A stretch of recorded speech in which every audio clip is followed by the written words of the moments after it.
Okay, students, in the last we were discussing scheduling of FMS, flexible manufacturing systems, जिसमें हमने scheduling problems को जो है सही से समझ लिया था कि स्टैटिक शेड्यूलिंग प्रॉब्लम क्या होगी और डायनेमिक शेड्यूलिंग प्रॉब्लम क्या होगी। ठीक है, अब हमको जो करना है गैंट चार्ट कैरेक्टराइजेशन का क्या है, कैरेक्टराइजेशन उससे क्या है, इन सब चीज़ों को हमें समझना है। ठीक है, तो अब देखते हैं हम लोग क्या किस तरह से करते हैं।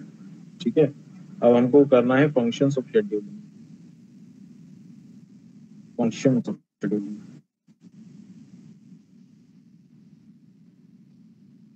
Functions of scheduling.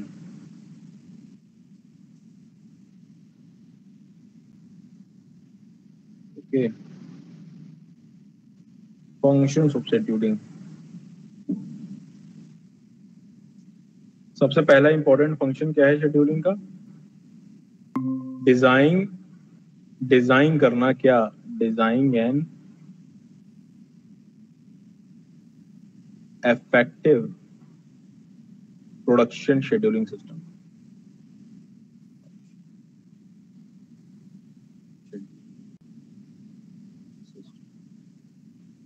ठीक है, ठीक है, क्या एक इफेक्टिव प्रोडक्शन शेड्यूलिंग हमको डिजाइन करनी है। सबसे पहला फंक्शन तो शेड्यूलिंग का ये है। ठीक है, इसमें आप देखिए किस किस चीजों को हम शेड्यूल करेंगे और ये किस तरह से होंगी। सबसे पहले सिस्टमैटिकली होंगी, systematically and efficiently. Okay, assign करो different task, assign different task to different facilities.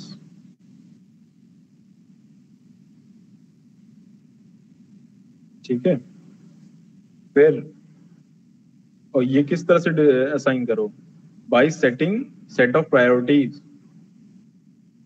Bye establishing set of priorities for sequence।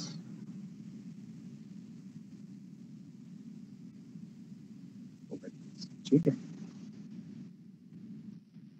फिर और किस तरह से डिजाइन होगा? By delivery of work orders to workshop, work orders.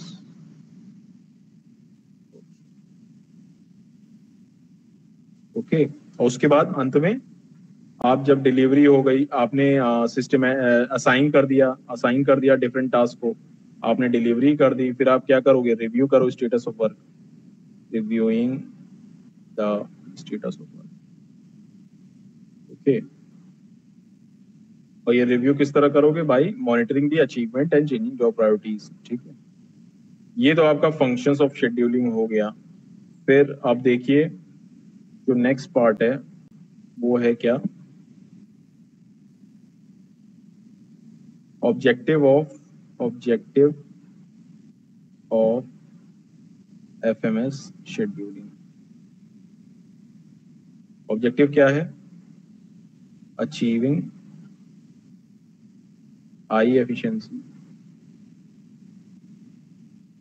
High efficiency हमें चाहिए, achieving high efficiency, है ना, high efficiency of operation,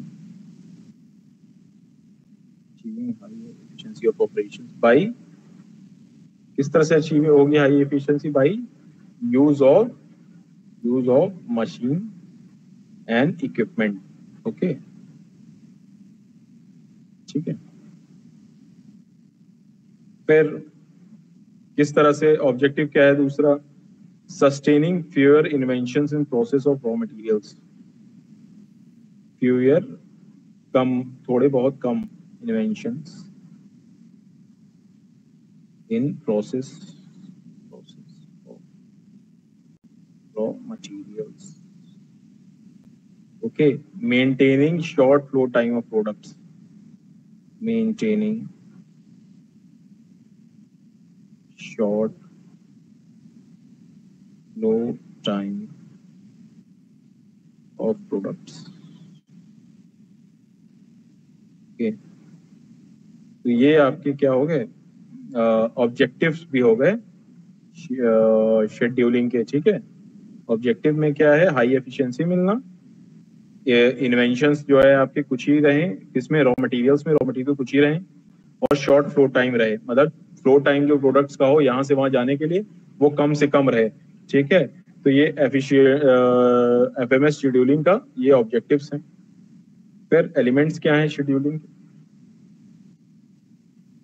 third elements of schedule.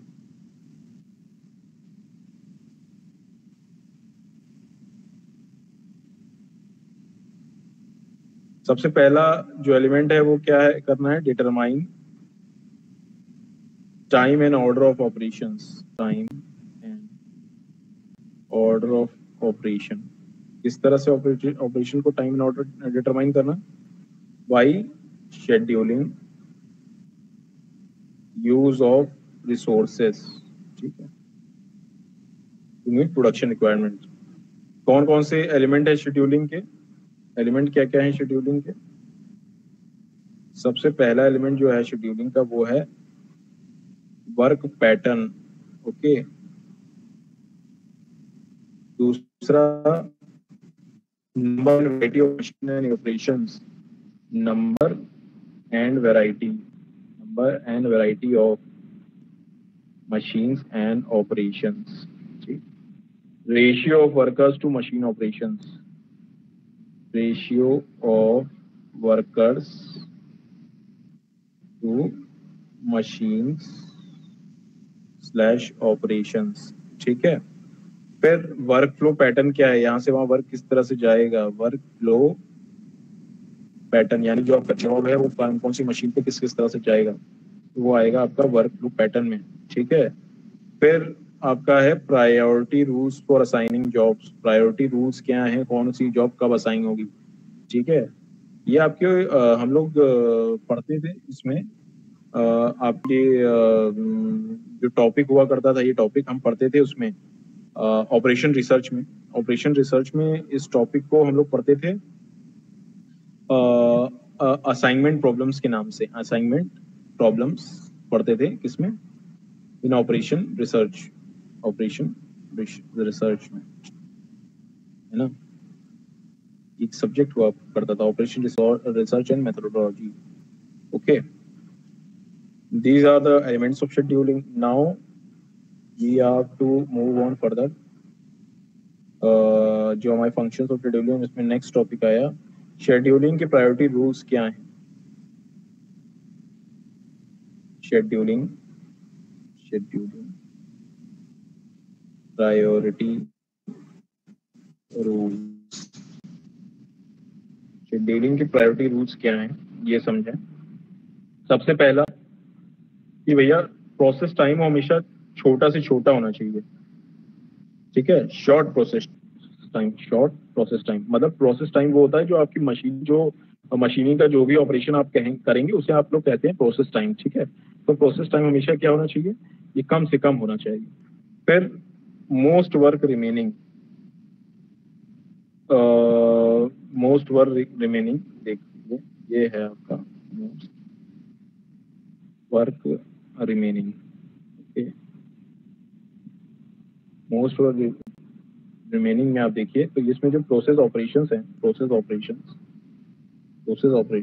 जो भी process operation between task with maximum total processing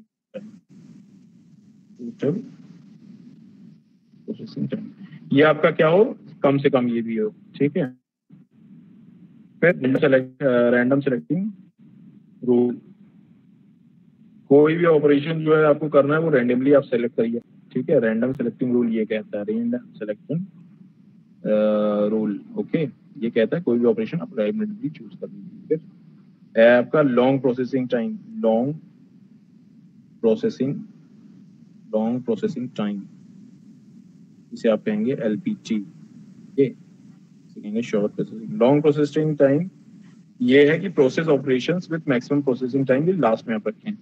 okay, ठीक है। जो long processing time, सबसे पहले शॉर्ट प्रोसेसिंग टाइम वाले, फिर जो जिसमें सबसे ज्यादा काम होना है वो, फिर आप रैंडमली सिलेक्शन रूल है, फिर आपका लॉन्ग प्रोसेसिंग टाइम है, फिर आपका मोस्ट ऑपरेशन वर्क रिमेनिंग, फिर अर्लीस्ट ड्यू डेट रूल है ना। तो ये आपके कुछ प्रायोरिटी रूल्स हैं। ओके, इसमें है आपका लास्ट मोस्ट ऑपरेशन, ये these are your some priority rules, ठीक है। कि फिर earliest due date, earliest due date.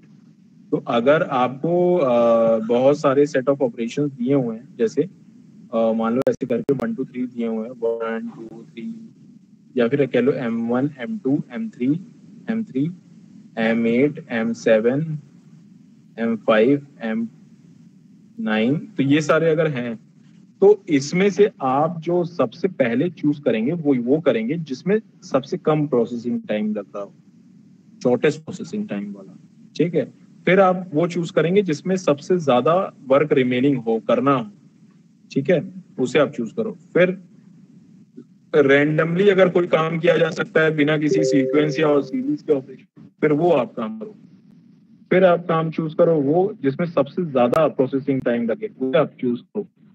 फिर वो चूज करो जिसका भी सबसे ज्यादा ऑपरेशन बचा हो, अभी कर रहा हो, ठीक है। फिर लास्ट में वो चीज ऑपरेशन चूज करिए में सबसे पहले वो ऑपरेशन जो देना है, जो पहले डिलीवरी की डेट है, उस ऑपरेशन को यूज करेंगे अर्लीस्ट डेट नाम से, ठीक है। तो this is how you are going to scheduling, this are scheduling priority rules. Scheduling है, आप देख सकते हैं, ठीक है। फंक्शंस ऑफ शेड्यूलिंग में तो पढ़ चुके थे, फिर ऑब्जेक्टिव पढ़ा हमने, फिर एलिमेंट पढ़े शेड्यूलिंग के, शेड्यूलिंग के प्रायोरिटी रूल्स पढ़े। These are some things which are related to these things. Okay, so if you have any doubt, you can just ask.